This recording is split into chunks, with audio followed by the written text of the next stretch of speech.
All right, so there's been a big update. The other day, I covered Black Girl Gamers striking Smash JT and giving him a forced removal.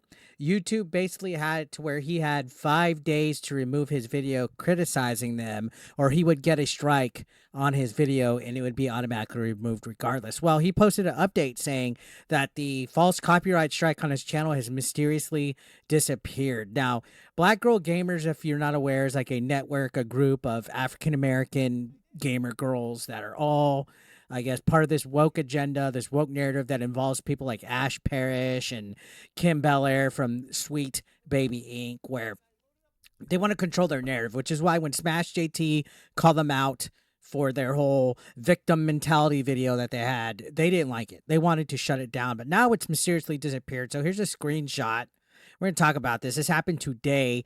Now it's not affected. Previously, it was there and it had a timestamp of video will be removed in 5 days or remove it now to avoid the copyright strike. So he was given an ultimatum, and this was after this video hit over 200,000 views on it. So he's talking about it on his website, and I wanted to give you guys a little bit of an update since we covered it. He also made an update video if you guys want to go and check it out.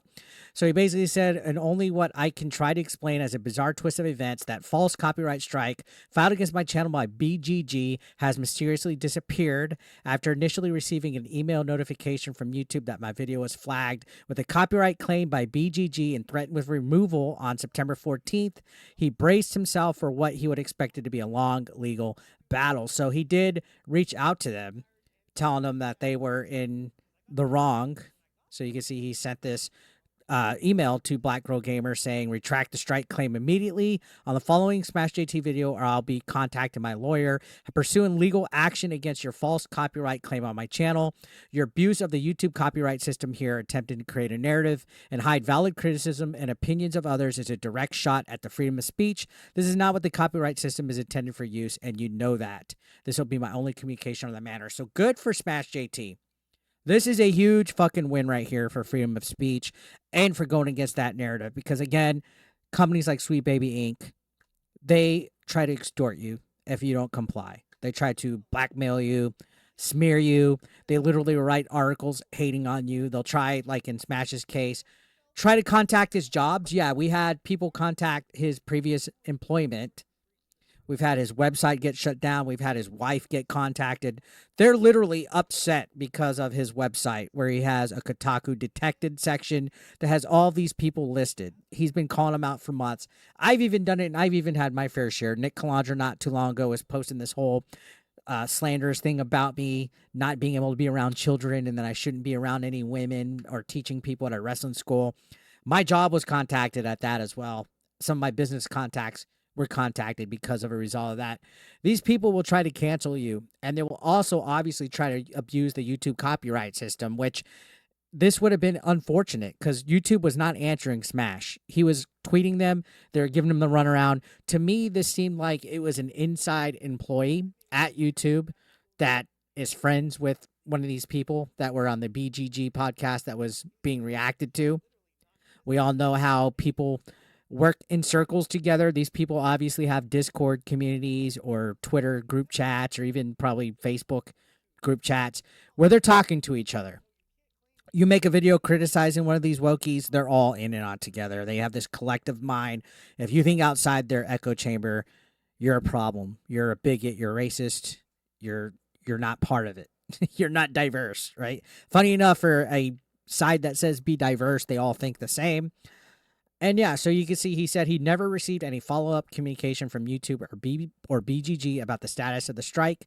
No emails, updates, nothing. Yet as of this moment, the threat has straight up vanished, and the video is now displayed just like any other content on my channel, free from the shadow of an impending strike. So this obviously to me is the fact that they thought they could get away with trying to scare Smash. They thought they could get away with intimidating him, with forcing him to remove his video or he will get a strike.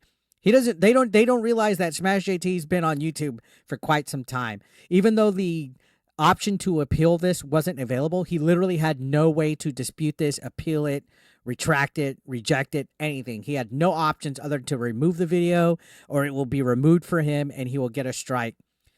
They didn't know that they would mess with somebody that would call them out immensely on social media, to where the troops like myself, Hypnotic, you name it, gathered around, brought it up. Screw Attack, Side Scrollers even made a video about it. So he's going to say what happened. I could only speculate. It seems most likely that BGG retracted that strike after I made it clear that I was prepared to pursue legal action. They may have realized their case was non-existent, or maybe they feared the backlash from the community after being exposed for filing a frivolous claim. Then there's also a distant possibility that YouTube themselves stepped in and canceled the claim directly after realizing that BGG's copyright strike, which claimed ownership over the entire video, was blatantly false and inappropriate, but I don't know. And I'm going to say this right here. I doubt it. I doubt YouTube even looked into this.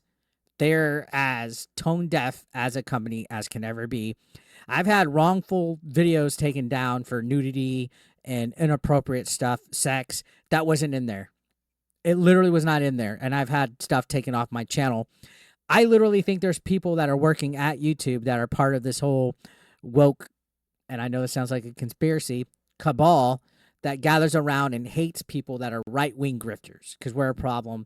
So you can see he reached out, Kong, to YouTube saying, my channel was struck, blah, blah, blah. This is the one that I actually retweeted, sent it out. I even reacted saying this is obviously an inside job, and it got a lot of traction. You can see over 700 likes, over 150 reposts.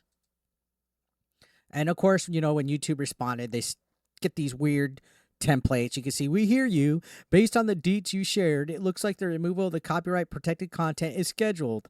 Right now, you can either delete the vid in queue, contact the claimant, or do nothing as your next step.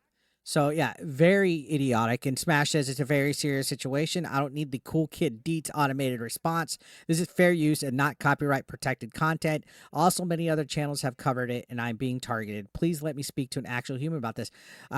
Spoiler alert, Team YouTube is not an actual human, guys. This is automated. A very, you know, lucky, maybe somebody might look into it, but they don't go above beyond like 2 or 3 clicks into any kind of issue. You can see they will link you to a form saying here where you can learn more about fair use, that they understand how important it is, blah, blah, blah, blah, blah. And then he says the options you have laid in front of me is contact, which he did, delete the video, he refused, which good, stay on your ground, or do nothing. So definitely so stupid. And you can also see they try to say the court of law can determine if your content falls under fair use. So of course, yeah. Now, it is frustrating. He says so many people from the community relentlessly tagged Team YouTube, standing up and amplifying. So this was good. You guys coming out, talking about it, calling them out, tagging Black Girl Gamers, standing up for Smash was great. This was a huge W for the community, guys. Don't let these people try to scare you into silencing yourself. Nick Calandra tried to do it to me. John Phipps, Nick Calandra, Alyssa Mercante, when I was calling them out about their fake intimidation lawyer that they had. I think his name was like John Ferguson or some bullshit. Jake Franklin or Jake Ferguson. I don't know. They tried to tell me that I need to retract the video and take it down because it was slanderous and I'm going to be sued and all this bullshit. I said, fuck off. Called out the lawyer, who was obviously a fake lawyer, and left it up. I wasn't going to let John Phipps and Calandra try to scare me. You guys should never let people try to scare you. These people are all talk, which is why they try to claim that they're victims, why they claim that they're being oppressed, why they try to silence criticism through abuse of copyright systems. They're all talk. They're all scumbags. They're all fucking trash. They have thin skin. And yeah, so he's basically saying he's relieved to move past this incident. But this reinforces his perspective on BGG and their tactics. Instead of having an open conversation, they got a strike attempt, and that's exactly it. So, yeah, zero communication from anyone, right? Nobody responded to him. They just silently took it back like cowards. No discourse. And he said, you think that would be the first thing that would automatically trigger, even if it was just an automated email saying the strike threat has been removed. But then again, this is YouTube we're talking about, and transparency is often lacking. It's a move that aligns with BGG's previous attempts to silence dissenting voices, such as their actor sending cease and desist against that park place. So, yeah, you can see, basically, he said, as a result of all this, look what happens, right? Alyssa Mercante literally put out a tweet saying, the best part of all this is finding out, laughing about him being struck, right? Laughing about his channel having a strike and a video forcibly removed. But look what it does. It's the Streisand effect. He's gained almost 2,000 subs, over 265,000 views, 24,000 hours of watch time. When you guys try to attack logic, freedom of speech, right-wing grifters, it always backfires. You guys do all the work for us. You guys are actually helping the grift. Look at this. This is success to me. Congrats, Smash. You fucking killed it. Every other month, it seems like you're the target for some kind of huge attack on you. I'm actually a little peanut butter and jelly. Can somebody try to false strike me? Can somebody dox, my fucking family or something? No, I'm just joking. But yeah, it went hyper viral, like he said right here. And if YouTube had gone through deleting the video, not only would those views have wiped from existence on their channel, but they'd likely face months of suppression by the algorithm. So yeah, definitely a gigantic win here.